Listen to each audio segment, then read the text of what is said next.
Hello and welcome back to AAT's podcast number 6 with myself, Addi of Antibiotics. And me, Aiden Riley.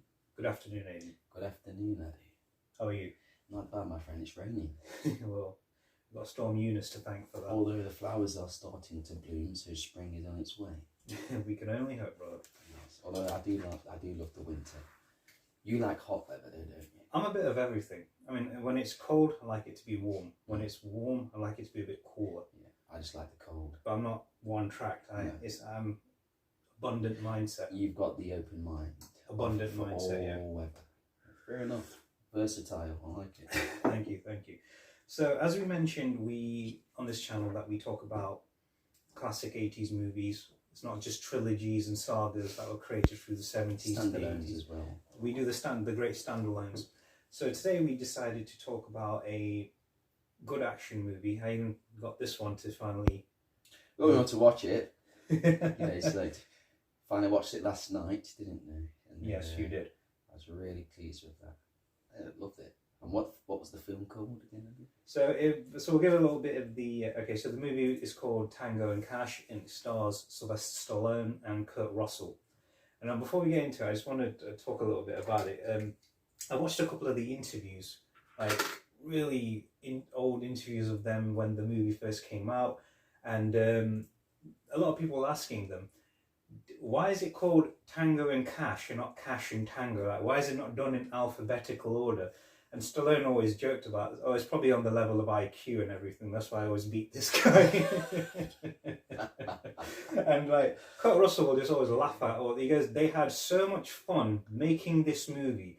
He goes, it was like a crime making it because they would just be... The seriousness wasn't there that you would get with most professional made films. You're supposed to be really serious when you're doing this kind of stuff. Obviously, because they had good chemistry, which you can tell when you watch the film. If you have watched the film, you know what I'm talking about. When I watched it last night, I could tell how natural the chemistry was between them. I don't think it was any acting involved. I think there was mimical acting, like when they're playing the rivals. I think some of it was improv, I think it was as well, yeah. Because they had so much of a good time on it. Yeah, I mean, this movie came back out in 1989, just before the 90s kicked in. And obviously back then, Stallone was famous for playing Rocky Balboa. He just finished Rocky 4. That was the latest one. And then he also was famous for playing John Rambo.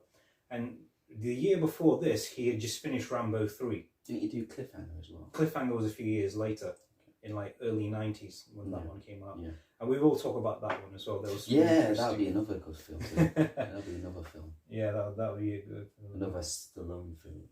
Nothing is over. This is good. Yeah.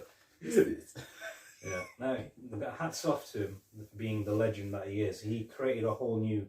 I think in a way he kind of created the sequel business. Not many people care about sequels, did they? Until, for example, when he did Rocky 2. Yeah. That was supposed to have been a standalone film. Yeah, but because the film turned out so well, they kept spawning it. They made another one, even though my favourite Rocky films, we'll do Rocky one day. Yeah. My favourite Rocky films are... I love the first one. It's an all-time classic. Love the first one. Fourth one, I just love the soundtrack to it. There isn't a person on the planet, before we go into our talk, there isn't a person on the planet who has never trained to the Rocky 4 music. And I mean, never trained. We've all done it. We've all done it. Guilty as charged. I'm on camera. Now you have my double evidence. I've done it. Hand risen. Yeah. And also voice recorded as well. Yeah. There's no way out of it. There is a song on the track called No Easy Way Out. Yeah, so there is that's no easy another one way as well. I've done it. Trained to that. I've trained to the montage music. That's the classic. Yeah, Alright, so Rocky 6 was great as well. I love Rocky Balboa, it was good. Yeah, Rocky 3 was good, especially with Mr. T. Because nobody knew who he was until that movie came out. Yes. Yeah. And then you had Rocky 5. Yeah, I like those. I think in a way, like I've mentioned beforehand, Rocky 5 would have been better if Stallone directed it himself. Yeah. I think if he had because even his own brother said that to him, he goes, anytime you don't direct one of the Rocky movies, apart from Rocky 1, it never turns out well. It just fails. Because he knows who Rocky is. He created that character. Yeah. Did he write the script? All 6 of them. The first 6. But not the Creed spin-offs. Yeah, I still need to watch that. I'll watch it. Like I say always, a movie podcaster doesn't watch movies. I've got this guy here though to back me up on it. Yeah, the encyclopedia, the Addi-pedia. The encyclopedia. The encyclopedia. The Thorus. Yeah, the Thorus of movies. So like Thorus. Yeah, something like that. So the movie. So back into the movie. Yeah. The movie A Tango Cash. It stars, as we mentioned, Stallone and Kurt Russell. And Kurt Russell at that time was quite famous for playing the character Snake Plissken from the movie Escape from New York. Did the Thing as well. The Thing, and also Big Trouble in Little China. Great movie that was. Absolutely loved that movie. And it was, and he's Death Proof. That came quite a few years later. Oh. Because he always collaborated with the director John Carpenter. John Carpenter's legend for like the movies he's created from the Thing. He loves his gore films, doesn't he? He does, yeah. But Big Trouble in Little China was one of the best ones I had ever seen. And Kurt Russell just... Is that another film I need to watch? Is that an 80s film? Yeah, it is an 80s film. See, I don't even know. That movie podcast doesn't know much. And he was born in the 80s. Well, there you go. That's it then. That's it. So that's something else we need to watch down the line. Definitely. So we're also today we're going to talk a little bit about the characters in the movie. We're going to talk about, who is Ray Tango? His full name is Raymond Tango. He's a Beverly Hills police officer. He dresses very sharply, as you see him, always perfectly combed hair. He's also a stockbroker. No, he actually invests money in stock. They just say that as well. Oh, your stockbroker's online one. That's why the way he dresses, you see it, the immaculate 3-piece suits. Those 3-piece suits back in them days. He's got the side hustle of stocks, hasn't he? Pardon? He's got the side hustle of doing stocks. He's very smart, isn't he? He is. Even in real life, Stallone's extremely intelligent. He's like a Harvard student. The way he speaks, he's just... the way he walks as well, very polar opposite to Cash, isn't he? Because they actually describe one of my favourite bits in that movie was, the scene where you see Cash for the very first time, and he's reading that newspaper, and he goes, "Well, if it isn't Armani with the badge," and then he flips it over and he sees himself. Doesn't comment on himself. He's like laughing at you. All right. Yeah, is it that when he's looking in the mirror? Yeah, and then you can see that hitman coming through the mirror. And what was really funny was they actually described, even when they asked Stallone and Russell when they were on so many talk shows, like, how do you describe your characters? Every talk show they went to in them days when that movie first came out, both those actors were dressed up as if they were the characters they were playing in that movie. Stallone would come out with the immaculately sharp suit, combed hair, glasses and everything. And actually, in real life, Stallone wears glasses. Those weren't a prop in the movie. He actually wears those glasses in real life. Well, I'll be damned. Yes, first reaction. Point one to Addi. And then they describe, how would you describe Gabriel Cash? And it would be Bruce Springsteen with a badge. Because if you look at him, he's kind of like a bit of country western, just like, standing there, and like Stallone would make fun of, he would just come, Kurt would just come out and like play the guitar and everything, and he'd like make fun of him. But they would just both laugh non-stop. And it was just like, you could tell, it's one of the movies where you wish you were on set at the time to see these jokes that they would play on one another. And I've got some good funny things that they mention in there. So going on to Gabriel Cash, who is he? He's the downtown police officer. The East side guy. It's west versus east, isn't it? It is, yeah. So you have him, and he's like, jeans, cowboy boots, mullet haircut. A lot of guys back in the 80s. Scruffy. Yeah. A lot of guys in the 80s pulled off the mullet very well, didn't they? Kurt Russell was definitely... Oh yeah, he was a mullet man, wasn't he? And Mel Gibson. Yes. Apparently, especially Mad Max and Lethal Weapon, which we're definitely talking about eventually. That's another film. Yes. Actually, I have actually seen that. Oh, thank God for that. I can't really remember it well though. So. Well, you have to do some background research on it. There's a lot of them though, isn't there? There's four of them. But the original one's one of the best ones ever made. And the good, here's a shocking thing for you. When apparently Kurt Russell was considered to play Mel Gibson's character in Lethal Weapon, Martin Riggs. I've heard of that. And apparently Mel Gibson was kind of considered to play Cash in the movie. I think he would have done a good job. Yeah, not as good as Kurt Russell. Not as good as Kurt Russell. Kurt Russell was made for that. He's a legend. He is an absolute legend. And like you see the way each one of them live in this movie, these characters. Tango's got this nice house. He's got a nice Cadillac parked outside. Cash, on the other hand, just this little apartment with a nice convertible Corvette. Don't you know that was a good car and everything? And a garage. Well, I think Tango has one, but Tango's always got immaculately good suits. One of my favourite scenes in that was, they're in the prison and that warden goes, "I'm going to help you escape." And then he's like, "What's with your friending?" "Oh, he's a little upset. He misses his wardrobe." And afterwards, Tango's like, "Yeah, I do miss my wardrobe." Yeah, I do miss my wardrobe. He just does a bit of a sulky, don't he? It's like, yeah. He hates it though, you can tell, because they've just both been beaten up and they nearly got killed by the criminals they put away. Yeah, and they're not going to be left alone. Everywhere they turn, there's violence coming up. But that was what was the most interesting part about that movie, was the fact that you had these two rival police officers. They both think they're the best police officer in LA. It's like that scene when they both meet each other for the very first time. Yeah, you see, what was so funny when Tango pulls out that really small, crappy gun, and Cash has brought out the bigger one with the laser sight on it, and then he just pulls out in that scene where he's like this. I love it when they have a standoff with both the guns. Yeah. It's like, "I can blow your head off." It's like, if I do it first, like, how are you going to do it? And he goes with this gun. Yeah. It's like that. All right, fair enough. So you know me Put so it next well. to his pride. Like, you know me so well.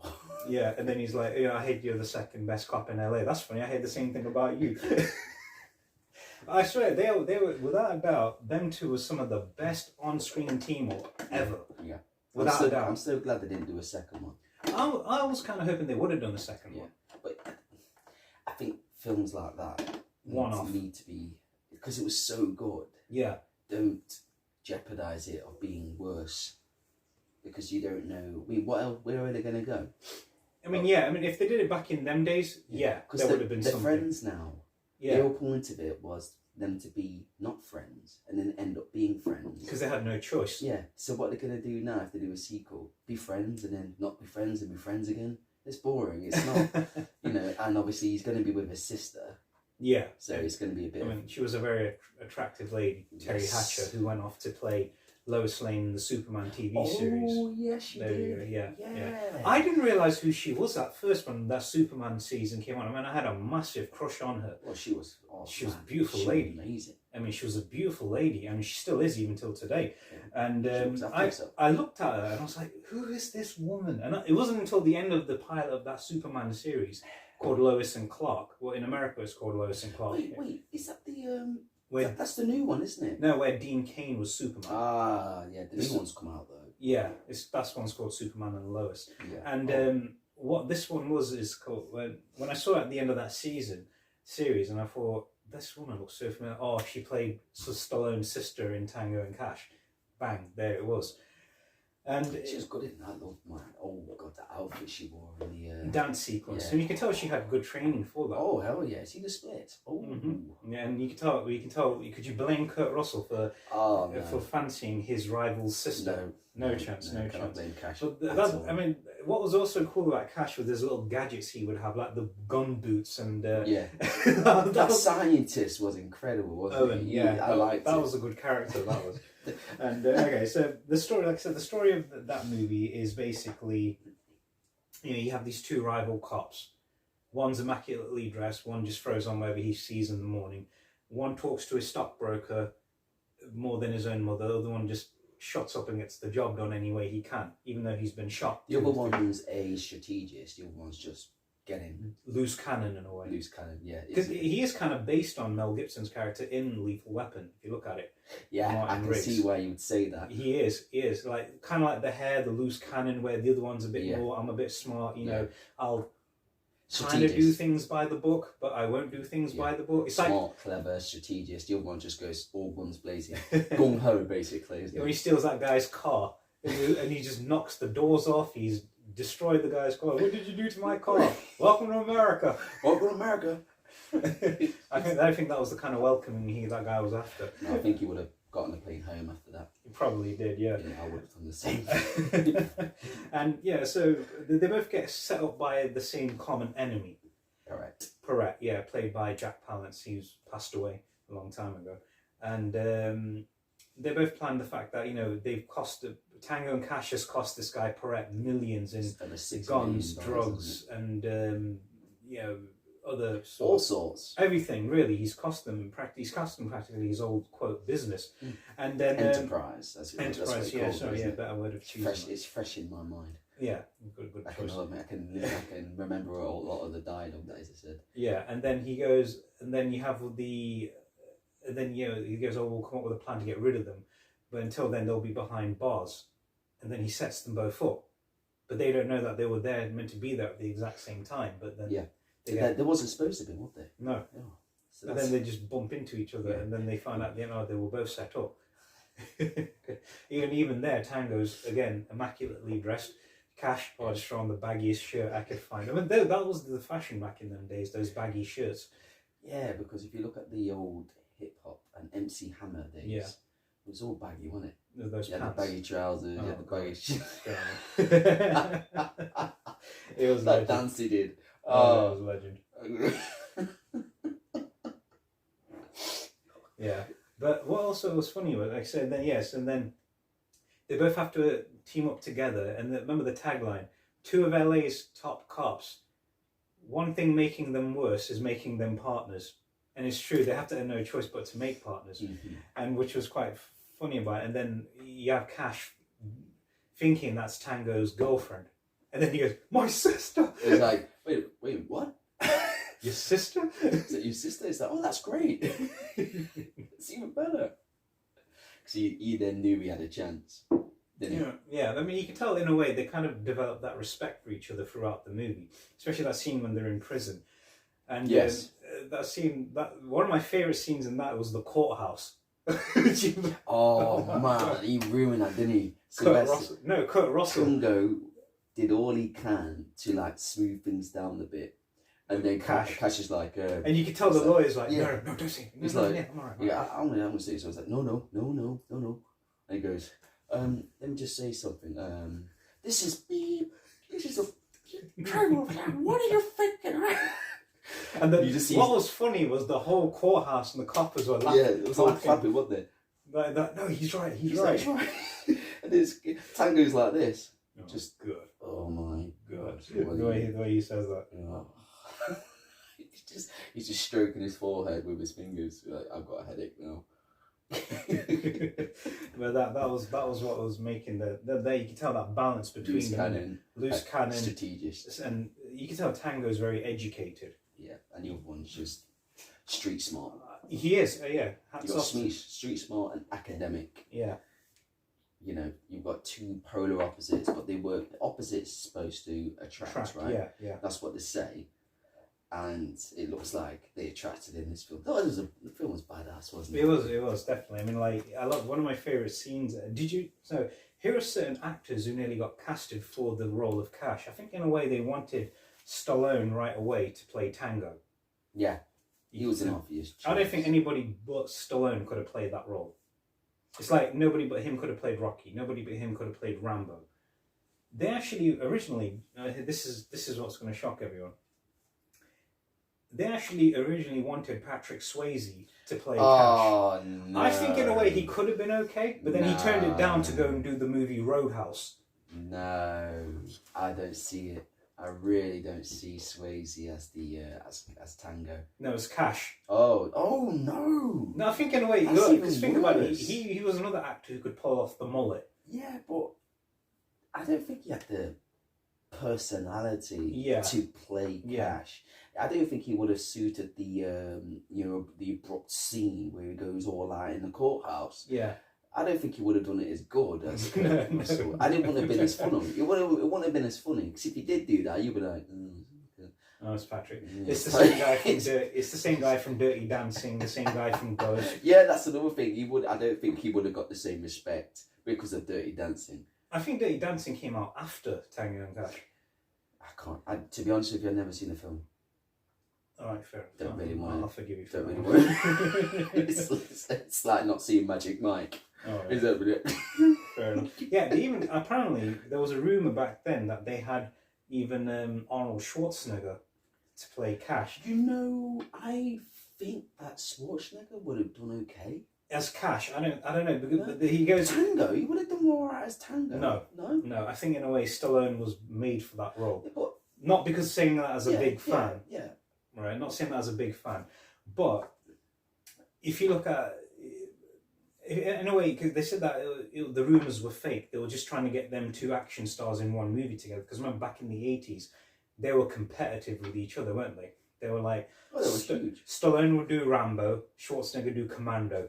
He would make fun of him in Demolition Man, he'd make fun of him in Twins. He'd make fun of him in one movie, he'd make fun of him in another movie. Yeah. It was always about, who has the better physique, who has less amount of body fat, who has more muscle separation, who kills more people with knives, guns, bare hands. They both did the same kind of movie all the time. In a way, yeah. Whenever one was doing a comedy, the other one was doing a comedy. Yeah.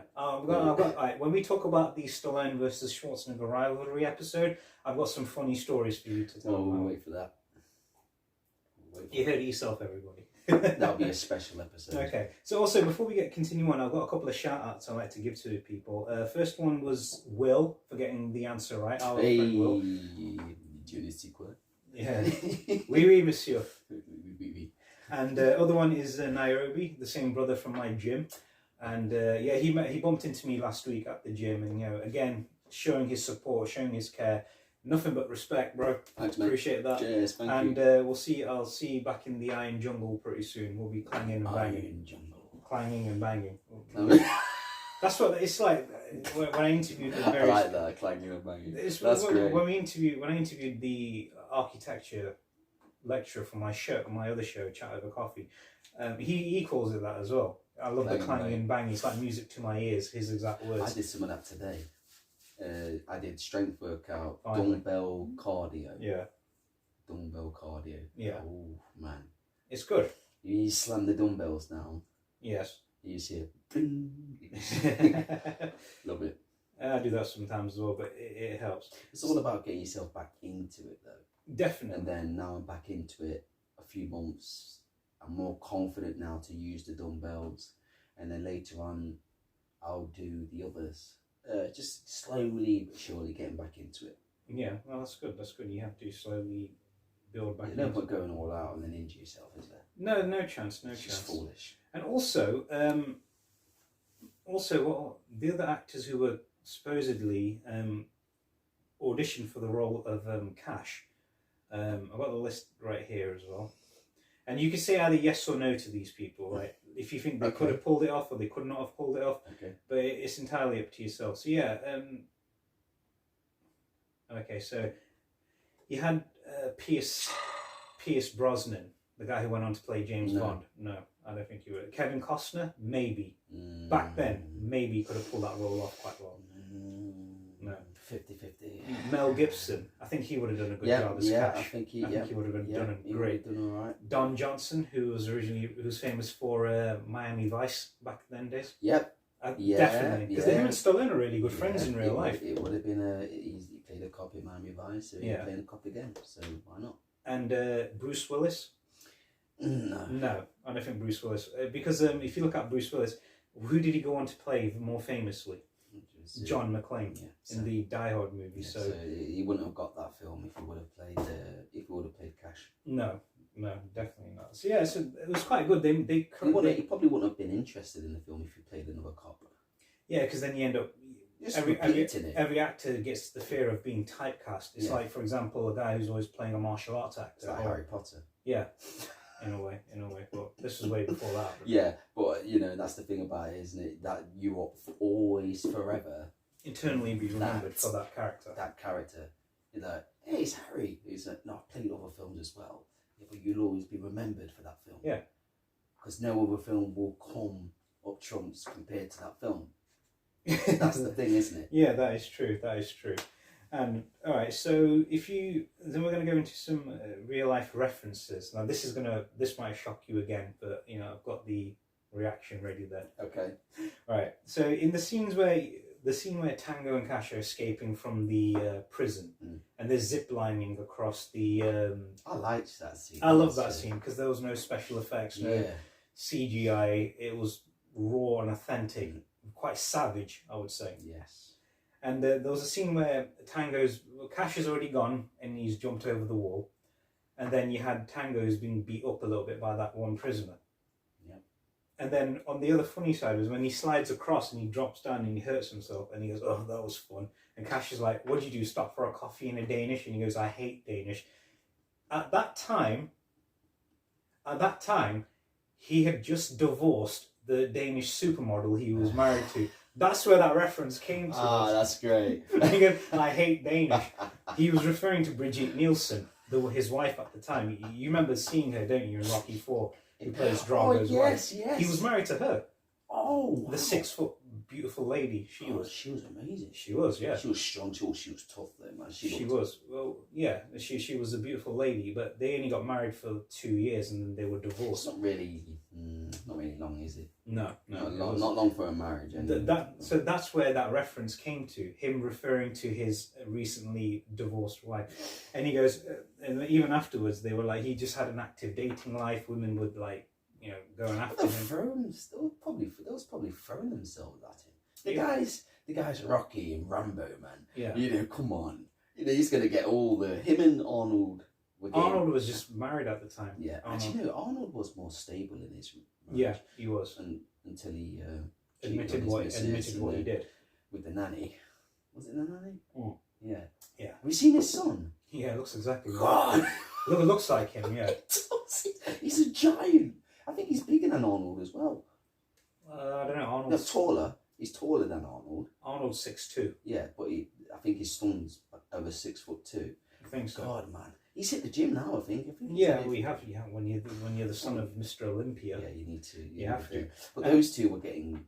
Sylvester was getting the women. He was left, right, and center. And he actually says, "I can play a husband better in movies than I can play one in real life."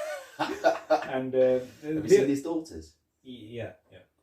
And what happened was the other reference, another character reference they throw in there, like at the beginning where, when the scene's happening when Tango pulls in front of that truck that's coming at him and he's shooting it. That was good. He actually borrowed that scene from one of Jackie Chan's movies, Police Story. Jackie Chan and Stallone are really good friends in real life. And he said that, in a way, that was a reference to that movie, Police. I think it was Police Story. And when all the coppers the rest of the police officers turn up, and after he's apprehended the people, and he goes, and then that other sheriff goes, "Oh, well, why are you doing this part? Who the hell do you think you are?" You're out of your jurisdiction, buddy. Yeah, and he goes, he thinks he's Rambo. Yeah. When he said that, I could not. The first time I saw that movie, I was like, he is Rambo. He's like, Rambo is a. I love that scene. That scene was just classic. I just couldn't stop when I saw that. So when I heard that scene, I was just like, I just had to laugh, man.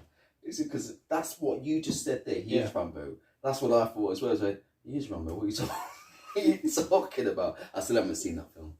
Well, that's one of the trilogies we're going to talk. Yeah, sagas. So it's a saga. Yeah. Now I've got an excuse to watch it. Yeah. Because isn't it a quadrilogy? 5 parts. So it's I don't even know what the ilogy is for 5. Quintilogy?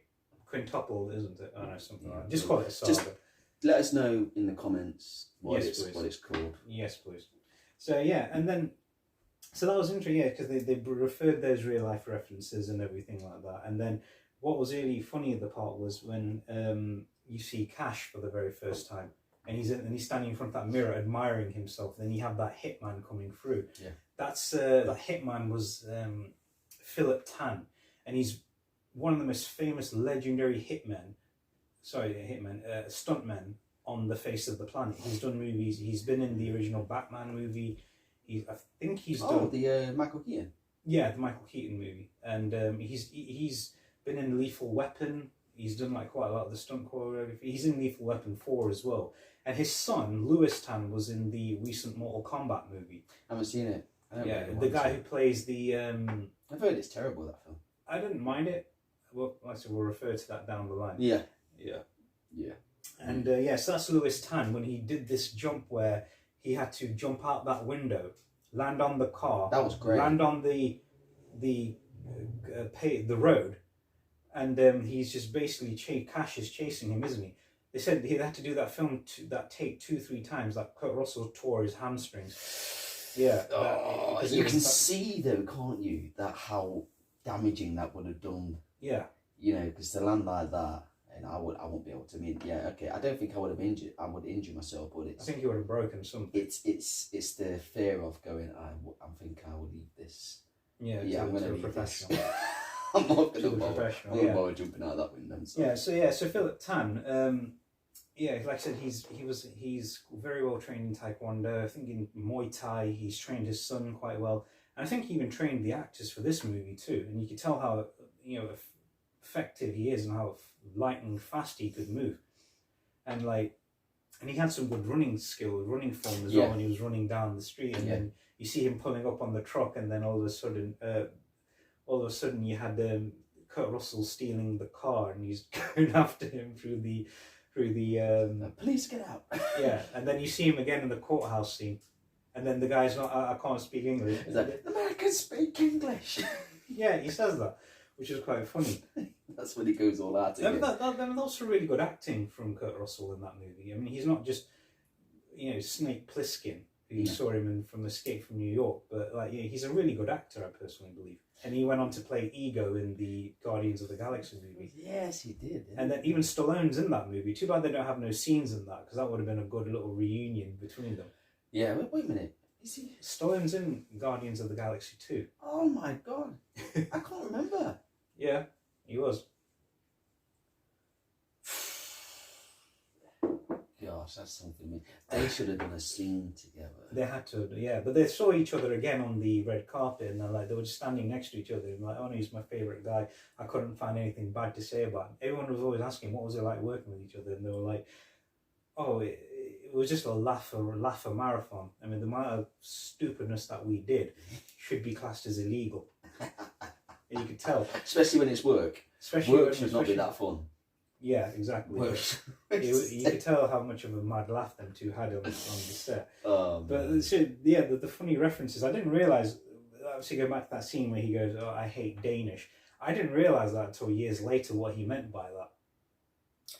It's very difficult to actually know what he meant. But when you just told me now, I was like... Right. And then, oh, okay. You did say it would shock me, didn't you? Pardon? You did say it would shock me. It would shock you. Yeah, shock. It shocked a lot. It shocked a lot of people when they saw that scene. But yeah, but like I said, that was the whole interesting part about that movie. But they're bringing all them real life references, and if you look at it years later when they did the Expendables, they did the exact same thing in that, didn't they? All these real life references. Yeah. Those films were incredible because it was every 80s action star. Yeah. In the one film. Definitely. Kurt Russell still needs to get in the movies. In the Expendables. Yeah, they're bringing out another one. Yeah, part 4. Still haven't seen the third one. I've seen the third one's okay, but it wasn't the best. Yeah. I still thought part 2 was the greatest. Yeah, because you had Van Damme as a bad guy. And Chuck Norris turned up. Yeah, but he only turns up for a bit, though. Who cares? He still steals the show. He just comes in and just bombards everyone and just leaves, doesn't he? Yeah, definitely. Love it. And so film... Imagine if Bruce Lee was still alive, he would have gone in there. Oh, definitely. Imagine him. Definitely. Yeah, I agree with that. Reunion with Chuck Norris and Bruce Lee. Definitely, it would have been epic. And then also, the scene where there's that shootout where they take that cool truck that they've been given. That was a cool truck for its time, wasn't it? Yes. And they break through the fence and they're driving through. They say Batmobile, wasn't it? On steroids. Yeah. I said the Batmobile on steroids is more like it. And then you had the scene where you had that one scene where the truck gets caught on fire from the back. And it gets caught on fire from the back, doesn't it? And then you have, apparently Stallone was so close to the fire, parts of his hair was singed because of it. Oh, man. It's because he got that hot in there. but parts of the back of his head were a bit singed wow. because of it. I can imagine you going, oh, this is actually happening. Yep, I'm burning. I'm actually burning. Keep going, keep acting. You're fine. You're going to be fine. Somebody help me. Yeah, that was true. And so what also happened was, and then people were talking about the chemistry between them two. You had to put your input. You see, this is the thing about if they would have got another actor to play it, Cash. If they would have got another actor to play Cash, it wouldn't have been the same chemistry. No chance. So, it was just one of these things where, you know, they were made for each other. They were made for each other, and when I watched it, the first scenes they were together, I was like, yeah, no, nobody else could have. Nobody else could have actually played Tango or Cash, especially Cash, because like I said, I believe that Sylvester would not have done a better job if Kurt Russell didn't play Cash. Yeah, it all depends on it all depends on the chemistry. Yeah, and the amount of laughter that they had together. It just, plus, you know, you can tell with the chemistry, they got their laughs out to it as well. Definitely. I still believe a lot of it was improv. I think it was as well. I mean, some of them, those jokes they would throw at each other, especially in that scene where, towards the end, when they're having to climb out of the truck because it's getting crushed, and then they go, Cash goes, he hands him a small gun, and he goes, why is yours bigger than mine? He goes, through genetics, Pee-wee. That was a funny joke, that was. I don't think that was scripted. It didn't feel like it was scripted. It felt like it was pure improvisation. That's what I'm saying. Yeah. You can tell. I mean, correct me if I'm wrong, but I do believe that was scripted. I think a lot of it was scripted. I think a lot of it was improv. Because they were just so good together. Yeah. I really do. That's what I think. And it's like at Ocean's 11. Yeah. A lot of that was improv. Because George Clooney and Brad Pitt were so good together. Definitely. Nobody could have played those roles better than them two. Exactly. So that's my opinion on it, but I might be wrong. It might have been scripted all the way, but it didn't feel like it.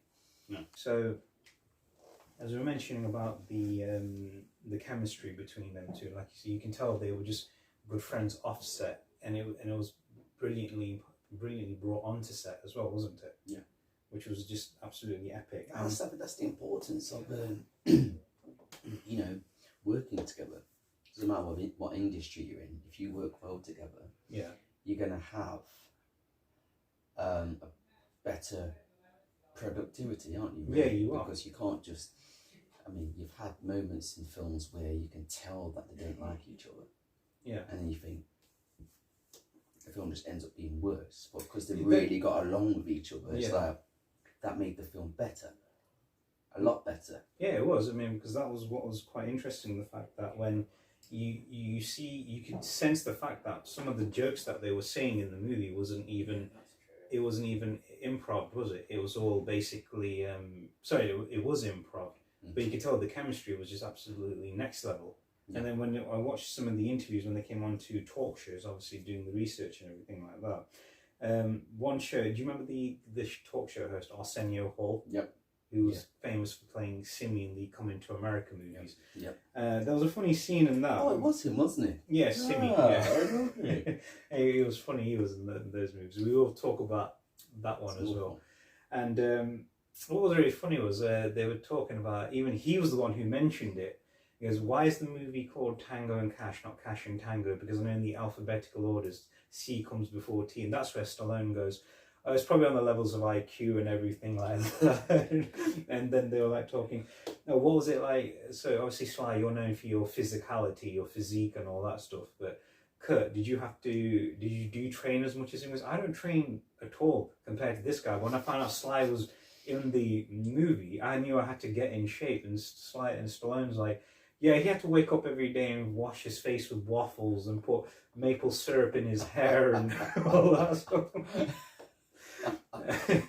and the scene where you know, obviously they're going towards the showers, And then they said in real life when they were filming that scene, they could not stop making stupid jokes and laughing non-stop. And Kurt goes, yeah, when we were filming that scene, I was out there in my towel, ready, being professional, and then they were asking, where's Sly? Oh, he's in his trailer, he refuses to come out. And he goes, well, I'll get his stunt double in. And he goes, Sly, you can't let him take the credit for you. And he goes, he's not in much a good shape as you are. And it's like, he's hairy and all this stuff. And he goes, yeah, he kind of looks like the back end of a pompadour. And they couldn't stop making silly jokes. And it was like, what was really funny was when they were filming the fact that when they finished filming that scene, and then Arsenio Hall goes, we had a screening last night and I brought the whole cast and crew here. And then when that scene was shown, we decided who looked in the better shape. And Kurt, you won. And he's like, yes, wow. yes. And then Stallone's there like, oh God, no. He's like this. I can't believe I lost.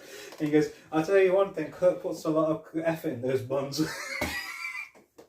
It was just like, you could tell how they were acting on set. They were just like that non-stop, were they? Yeah, they didn't stop being like that on the film. No, you can tell, yeah, because that's what made it so great. That's what made it, because like you said, the chemistry. Yeah. You know, there was great on set, there was great off set. They just loved each other, man. There was amazing people to watch. Definitely. And because they were so friendly off screen, they was friendly on screen as well. Exactly. And that's, again, you know, if another actor would have played one of them, they might not have got along as much. Definitely, no. You know, so the chemistry wouldn't have been there. So I'm so pleased that Kurt Russell got the Cash role. Definitely, I think in a way you're right. I mean, maybe the only other actor who could pull that role off easy was Mel Gibson. Yeah. But then again, he went on to play Martin Riggs in the Lethal Weapon movies. And also, he wouldn't have they might not have gotten along with each other. No, actually, they're really good friends in real life. Right. Stallone and Mel Gibson are really good friends in real life. Fair enough. Okay. I've seen them in quite a lot of pictures together, like back in the 90s and 80s. Wesley Snipes was even in there as well. Yeah, Wesley Snipes, yeah. And you could tell they've been really good friends. That's why he got him in for Expendables 3. Yeah. Because remember, he's the main bad guy. I haven't seen that. Yeah, but when we do watch it, you need to see it. Right. And then even when they went on the Oprah Winfrey show, which was quite funny, and they were like, that's where Stallone said his character's like Bruce Springsteen with the badge and doing this, playing like the guitar and all that stuff. And then they're like, what were you two like offset? He goes, it's this type of jokes you had to have been there to see where we were coming from. We were just having a laugh a riot, and they were asking, how did you two get on? What was your offset? And he goes, Sly goes, I took him polo. He goes, what's that like? He goes, that's like playing golf during an earthquake. Yeah, he goes, it's like playing golf during an earthquake, and he's like knocking the ball. So that's a great analogy. And he goes, all jokes aside, Kurt Russell was a great athlete. He was a baseball player back in the day, and I think he was kind of like semi-professional, and but then again, I think he injured himself, and that's what caused his career to come to an end. Thank God he did that, because then he wouldn't have been an actor. Yeah, exactly. And then he goes, I try and like his favorite pastime, Kurt Russell's, is flying planes, actual planes. And he goes, he's a licensed pilot and everything, and he goes, yeah, Sly goes, he flies one of those Snoopy planes, like with those little funny hats and the scarves blowing around the end and all that stuff. And he goes, I still haven't been in the air yet with this guy, but I got him to ride a horse and everything and play polo, and that was it. And also, one other good character in that movie I thought was quite funny. One of the main bad guys, the Rakim, the guy, the red hair with the ponytail. Yes, the British bloke. In real life, he wasn't British. Byron James, he passed away. He was actually American. Ah, that's incredible. And what was funny was when he played that role, it was only supposed to be a small part, but Stallone liked it so much he carried on increasing his role throughout the movie. And one of the other scenes is, when they throw him on the roof, they're about to throw him off there, and he's like, and then they're like, throwing the hand grenade down his pants, and he's like, you just fell for the oldest trick in the book, bad cop, worst cop. Did you sleep with my sister? Yeah, because he was a really good character. I think he was a bit more interesting than the main bad guy Perrette. I think so. Yeah, quite a lot of the actors in that movie have actually passed away now. Perrette, the guy who played Perrette, Jack Palance, has passed away. Byron James, who played Rakeen, has passed away. Both the two police captains in it, who played Cash and Tango's captains, they've both passed away. Yeah, and originally Terry Hatcher, who played his sister, wasn't actually going to be in the movie. They had another woman to play the sister, but it kind of looked like maybe an adopted sister. But they said it didn't look good, so it wouldn't have been. They had to change it and make it a real sister. And then he goes, yeah, so Terry Hatcher was cast and then playing in the movie. Because it's kind of funny, you kind of look at her in the movie from the beginning until he says, that's my sister, that you think it is his girlfriend. Yeah, because you believe that at the start, don't you? When you first see her. Well, she was very attractive. Yeah, exactly. So when you see her, you're like, it's another girlfriend of one of Sly's characters. Yeah. And the way they're going on at each other, you do believe, the eye contact and everything, you think, yeah, they're in it, they're on it with each other. And then when he goes, that's my sister, and you're like, he's like, wait a minute, what? That's great. No, the other funny thing is what he says is, Cash, when he goes, at the end, when they're about to break into Perrette's place, and he goes, if one of us don't make it back, you're not going to do this. I was about to say this exact word. And he goes, and when he looks at him, he's like, I've got to hit him, but he's smiling at him, like trying to like hold him back with a smile. And he's like, Cash, I want you to know I don't hate you, but if anything happens to you, and I have to tell her about it, I don't want her to live with that. And he shows how he kind of cares. Kind of humility there. Because like when he says to him in prison, I really do owe you one for saving me from what happened. Yeah. He came back to get him. The scene where Tango goes, I refuse to break out of prison. Yeah. He goes, no, just leave it. Just Yeah, so what are you doing here? I got bored. Yeah, I got alone. I got lonely. Yeah. And what was really funny, the fact was when he comes back and he said, okay, that respect is being built there, right there and then. Yes. He came back to get him. Yes. And he's like, I can't hold this all day. Can you get out of it? I can't hold this all day. But that was one of the best prison escapes I had ever seen filmed on camera. It was one of the best. Yeah. It was pure guts. If it weren't for the chemistry, you wouldn't have been able to. No chance. So we were really lucky to see those two in that film together. Definitely. That's what made it so good. That scene where they're passing through those electricities and there's like, he goes, I'm getting really, after they've been electrocuted. I'm getting really tired of electricity. Yeah, and then he's like, the scene when they arrive in prison is quite funny as well, where Cash, when he wants to use the toilet, and he goes, I need to use it. He goes, that's mine. He goes, like, what am I supposed to use? He goes, I don't care, nothing. He goes, right, we're going to get one thing straight. And then he gets up and he's like, that is your toilet. That is yours. And then when Tango's trying to read the newspaper, and that guy's like putting that slinky out, everybody had one of those. Can you please stop? Yeah, everybody had one of those things back in them. Oh, I did. Huh? I did. Yeah, and then he rips his newspaper apart and he's like this reading the little bit what's left, and then he ties them up with the slinky afterwards, which is quite funny. I saw quite a couple of famous martial arts actors in that scene. The bit where they're about to get attacked by there was what was also good was Cash's comedic timing when they're down there, and then he's like, the prisoners turn up to want to beat him up. He goes, don't tell me. Let me guess. The welcoming committee. He goes, either that or a surprise party. That was some good comedic timing out of them two guys. It looks like it was improv again. Again, yeah. I think in a way, yeah, but it could have been a bit scripted. But that was quite funny about that scene. Then they see the big guy coming, and then he was like, this guy broke my ribs, my leg, and my jaw. Yeah. You broke that jaw. He said, you broke that guy's jaw. He said, it got me angry. He goes, I'm having a bad day, like now, bang, and he hits him again. Some of those fight scenes in that were quite good. I mean, a couple of martial artists who I recognised in that was Benny the Jet Urquidez, who was a famous world kickboxing champion. He even trained Patrick Swayze for the movie Roadhouse. I haven't seen that. Is that 80s film? Just before the 90s kicked in. Oh, right. And it was actually one of two movies most guys remember Patrick Swayze for. Guys. Most girls remembered him for Dirty Dancing and Ghost. Yeah, well, but when guys remembered Swayze the most, because as I mentioned earlier, he was going to be casted as Cash. The two main movies guys remembered him from was Roadhouse and Point Break. Point Break's one of the best movies I've heard of Finally. Point Break. I've heard of it. Yep. Finally. But I haven't seen it. Watch the original, not the remake. Yeah, oh yeah. I mean, the original, the remake, it's still quite good concept, but it'll never live up to the hype of the original. No chance.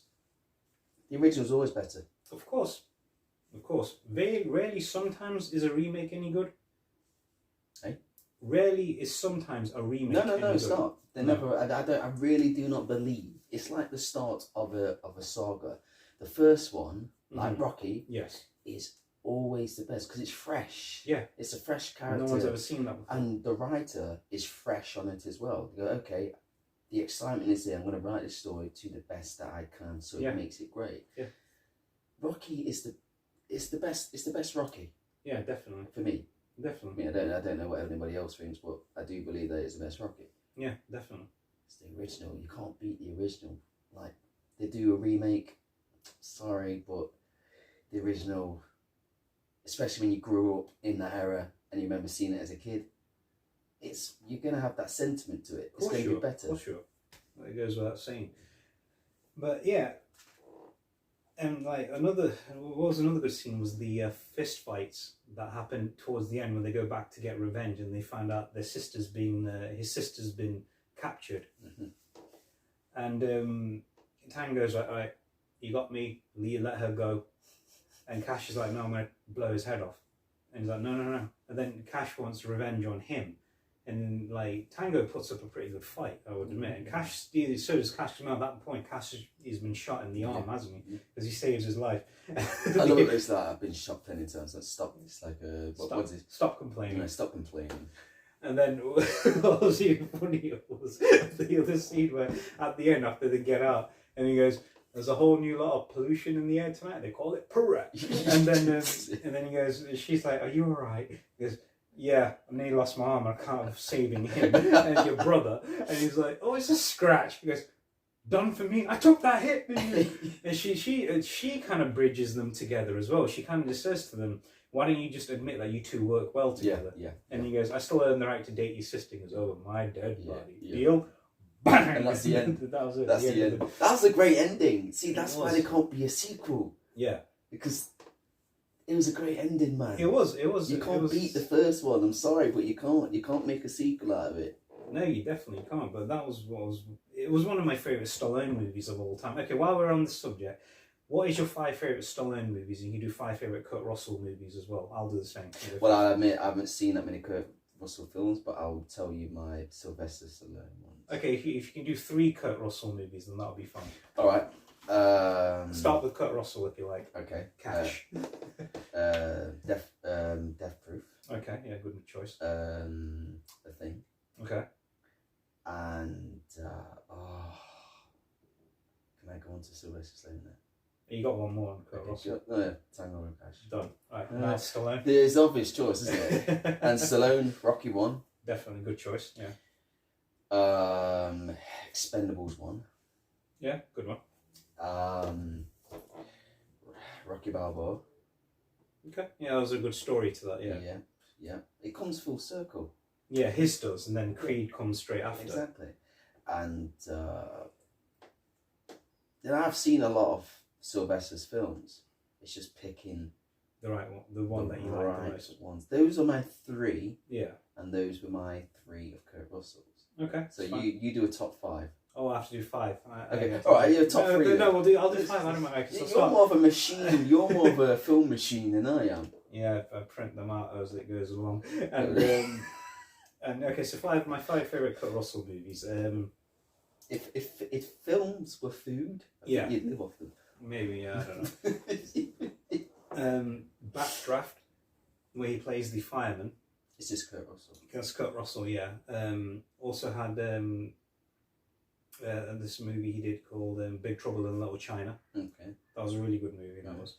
Definitely Tango and Cash, because I love the chemistry between him and Stallone. Yeah, you can't beat it. You couldn't beat it. Like I said, if another actor would have played one of those characters, it wouldn't have been the same. Yeah, Stargate, the original movie. Oh, I've heard of that. Yeah, he does a really good job in that. Another good movie I liked of his, where he's filmed it with Mel Gibson, Michelle Pfeiffer, called Tequila Sunrise. It's a really good movie about this. Russell's a cop and Mel Gibson's a former drug dealer wanting to go straight. But then he's being pressured by his superiors to bring him down. He goes, I can't bring him down, he's my best friend. Oh. It's a really good movie. 80s. And then they both fall for the same woman. Love triangle. Yeah. But okay. no, it's got some good acting in that by Gibson. He's not psychotic in that movie, like as you see him as playing Mad Max or Martin Riggs in From Lethal Weapon. But he does a really good role in that. And we need to mention some good. Mel Gibson's a great actor, great director as well. Yeah. He's done in his later days when he decided to do more directing. Braveheart.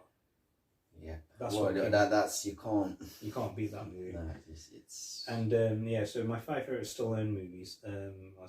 This is too tricky for me. It is. Sorry, Sly, if you ever watch this. And okay, so definitely the original Rocky's my all-time favorite. Yeah, you cannot beat that film. The original Rambo, First Blood, because in that it's not an action movie; it's a drama. You can tell about the sense of realism that they use about a soldier who suffered from PTSD, where he comes back to the country he went to fight for, but the country doesn't want him anymore. Yeah. Plus, the thing is, you stay there. Yeah. Right. All the documentaries and film that I've watched about the war. Yeah. And I've watched quite a bit. It's just they say that just because you've left the war's still in your head. It never leaves you. It's in your head constantly. Every noise you hear on the street will trigger that. And Jocko spoke about it as well in one of his podcasts. Yeah. You know, and everything you hear, everything you do, everything you hear from lawnmowers, from everything, it will trigger something in your head that will make you think it's war again. Yeah, and it could be anything. That's true. And another. Like I said, I'm on 2. Okay. Oh yeah, you're only. I was only on 2. Right. So my third favorite one is Over the Top. If you ever watched this movie, it's about him. He's a truck driver who's also competing in an arm wrestling competition. Is this no, wow. it's interesting because he's. It's a strange mixture. It's a strange cocktail. Because what it is, he's trying to get custody of his son.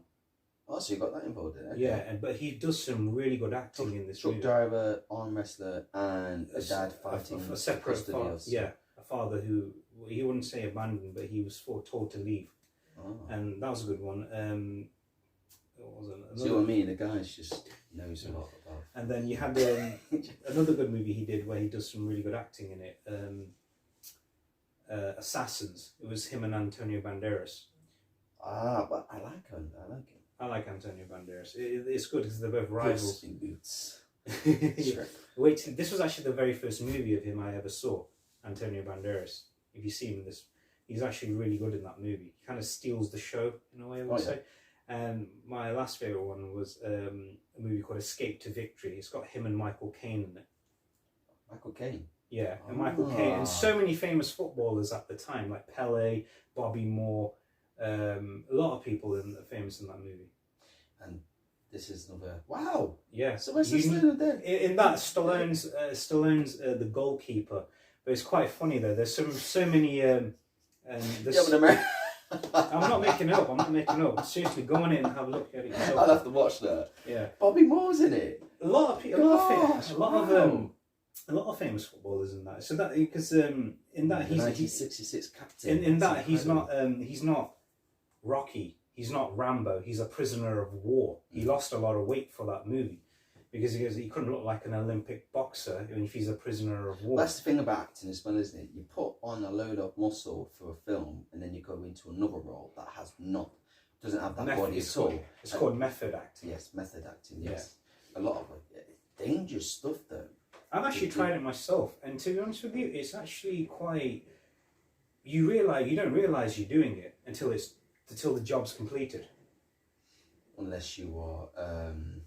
playing the Joker in The Dark Knight, or even Batman himself in Batman Begins. But what he did to himself, that's next level. Even speaking of that, even what was his name, Jared Leto, who when he played the Joker, he did a phenomenal job. Yeah. I think he should have been given more screen time. Bless him. Yeah, that we were saying before. It was the writer's fault, the backroom staff's fault. It wasn't his fault. He was given something, and he did the best he could. Yeah, I agree with that. I agree.